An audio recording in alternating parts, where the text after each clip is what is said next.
Welcome to the Deep Dive.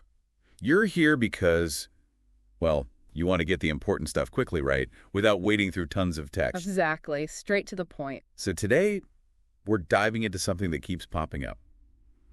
The age and health of Donald Trump, the 45th and 47th president. It's definitely a recurring theme. Yeah, we've looked through news articles, some fact checks, even the Wikipedia page on it. A mix of sources to get a broad view. Our mission here is basically to pull out the key facts, the different viewpoints, so you get the context without feeling, buried in information. Make sense of the noise, essentially. And here's something to kick us off. Donald Trump is actually the oldest person ever inaugurated for a second presidential term. That's quite a statistic. It really is. And, this whole conversation about his age and health, it's not new at all. It really kicked off way back during the 2016 campaign. Right. Because he was already the oldest person to first take office then, wasn't he? Precisely. Yeah. So it's been this thread running through everything, really, since he first appeared on that national stage. It's just stuck around. And fast forward to the 2024 campaign. The polls definitely reflected this. Lots of Americans seemed concerned. Yeah, there were numbers showing majorities thinking he might be too old to serve effectively. Like that Ipsos poll, I think it was February 2024, found 59% of voters thought Trump was too old. Which is interesting because that same poll, if I remember correctly, showed even more concern about President Biden's age, something like 86%. Wow, yeah. So age was a concern across the board, but definitely focused on both candidates. Absolutely. And then, Politico had that piece in September 2024. The headline was something like, Trump is now the old candidate. It might matter. Right, because after his 78th birthday, he officially became the oldest major party nominee ever. It really put a spotlight on it. Did that Politico article dig into how it might matter? Like what specific potential impacts? Well, it sort of touched on the usual things you'd expect. The stamina needed, the grueling schedule. Yeah, it's nonstop. Right. And handling pressure, quick decisions.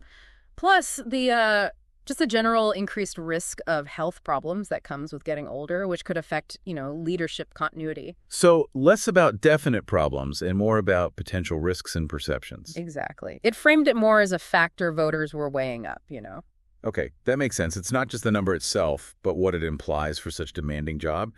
But the discussion didn't just stop at age, did it? There was also a lot of talk, sometimes pretty intense, about his mental health. Oh, yeah. That gained traction pretty early in his first term. What really jumped out from the sources, like the Wikipedia entry, was the number of medical and mental health professionals who actually spoke out. That 2017 petition, right, signed by, over 41,000 professionals? Yeah, claiming they believed he had a serious mental illness making him unfit for office. They used some strong terms. Narcissism, paranoia. Sociopathy, sadism. Yeah, very serious allegations coming from professionals. That's a huge number. And it wasn't just that one petition. There was the duty to warn movement, too. Mm-hmm. More medical professionals worried about his cognitive state, again, right in that first year. But then you have the Goldwater rule, which always comes up in these conversations. Right, and that creates a real tension, doesn't it?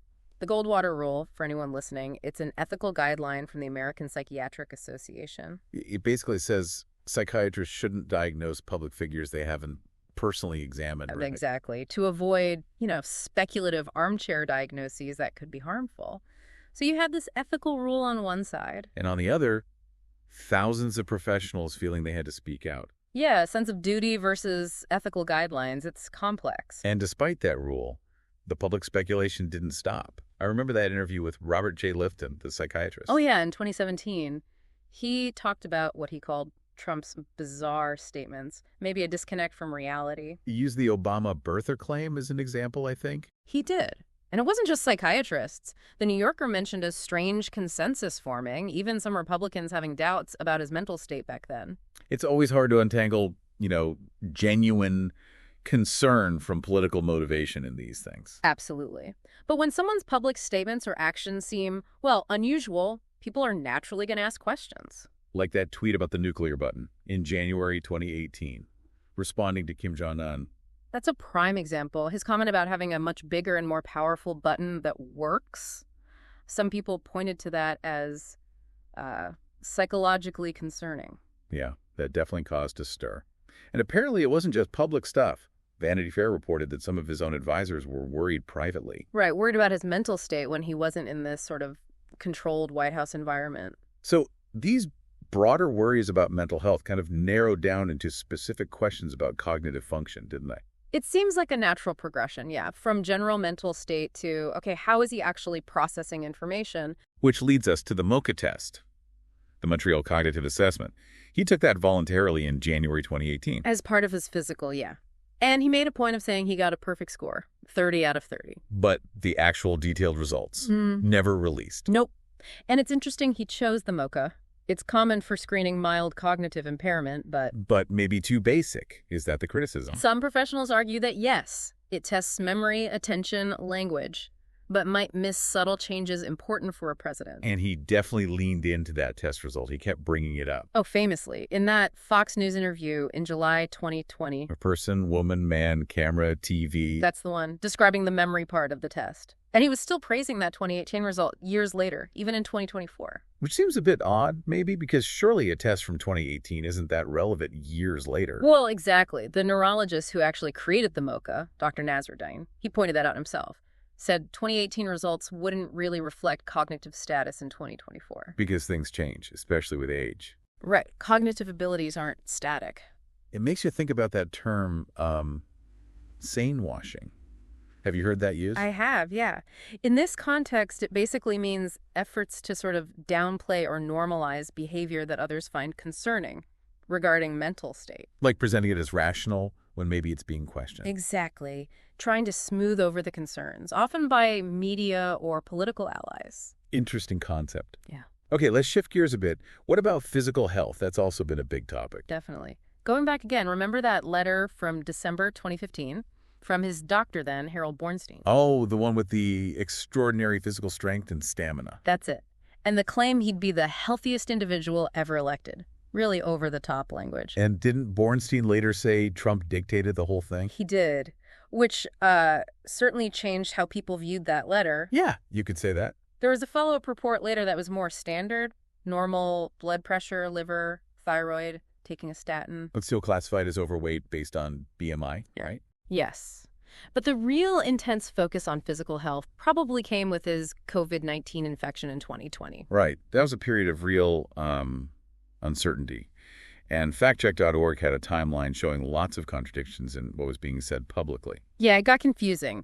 Reports said he tested positive first on a rapid test before a Hannity interview, then confirmed with a PCR test. And the PCR is the more accurate lab one. Generally, yes, more sensitive. Initially, the White House line was mild symptoms. But then he ended up in Walter Reed Hospital pretty quickly. Right. Fever, trouble breathing, that doesn't really sound mild. And the treatment seemed pretty serious, too. Antivirals, that experimental antibody drug. RGN-SOV2, yeah. And the steroid dexamethasone, that's usually for more severe cases. And then he returned to the White House, while potentially still infectious. That happened, yes. Which caused its own concerns. But later on, reports emerged suggesting his condition had been much worse than they let on. Like dangerously low oxygen levels, high fever, lung issues. Lung infiltrates, yeah. Signs of inflammation or fluid, often seen in serious respiratory illness. So the initial story didn't quite match the later details. That fuels the transparency questions, doesn't it? Absolutely. And that lack of transparency seems to be an ongoing theme. One source mentioned that as of October 2024, no real health updates had been released since that 2015 Bornstein letter. Despite apparently promising an update in August 2024. Correct. Which contrasts with what's become more common practice. His opponents, like Kamala Harris, have released medical records. It's become somewhat expected, hasn't it? Even though, as we'll get to, presidents do have privacy rights. True. And you mentioned factcheck.org. Their timeline really laid out the inconsistencies around the COVID illness, the timing of the positive test, the description of symptoms, whether he needed oxygen, the steroid use, lots of murky points. Okay, and just quickly, the Wikipedia entry also lists a reported assassination attempt in 2024. Yeah, it's just mentioned in the index, not elaborated on in the parts we looked at, but noted as an event during that period. Just part of the broader public record, I suppose? Seems so. Now, maybe stepping back for some historical context would be useful here. Presidential health hasn't always been an open book. No, definitely not. That Washington Examiner piece you mentioned had some good examples. It's not a new thing for a president's health to be, well, kept quiet. Right. Think William Henry Harrison dying so quickly. Grover Cleveland had secret cancer surgery on a yacht. Woodrow Wilson's stroke was largely hidden. FDR's wheelchair use wasn't widely shown. Eisenhower downplayed his heart attack. JFK had numerous health problems kept under wraps. It's quite a history. So this idea of full transparency is actually relatively recent. Very much so. The Examiner article credits Jimmy Carter with starting the trend of releasing annual physical results. And most presidents since have followed suit, more or less. Largely, yes, though the detail varies. But importantly, the article also notes presidents still have medical privacy rights, like any citizen. Which is the balancing act, isn't it? The public's desire to know versus individual privacy. Exactly. And that brings us back to Trump. Despite the trend towards more openness and occasional promises, He's generally kept his medical details pretty close to the chest. we did see a statement from Caroline Leavitt in April 2025 saying he's in very good shape. And Trump himself has said similar things, right? In good shape, never felt better. Mentioned results from an April 2025 physical were pending. Yes, those kinds of statements have been made, but based on past actions, the release of detailed records hasn't always followed those assurances. So, wrapping this up for our listeners, you've heard the overview, this ongoing discussion about Donald Trump's age and health. It covers mental well-being, cognitive function, Physical health, especially around COVID, the transparency issue, and how all this fits into the longer history of presidential health in the U.S. and trying to understand it all means looking at different sources, weighing the evidence we do have, but also remembering what we don't know, like full medical records. Plus the ethical side of discussing health from afar. So, here's something to leave you thinking about. Considering that history, where presidents' health was often secret, and the way expectations for transparency have changed, what level of medical information do you think is actually necessary? How much do voters need to know to make an informed choice about fitness for office? It's a tough question. There's no easy answer, but it's definitely central to this whole debate.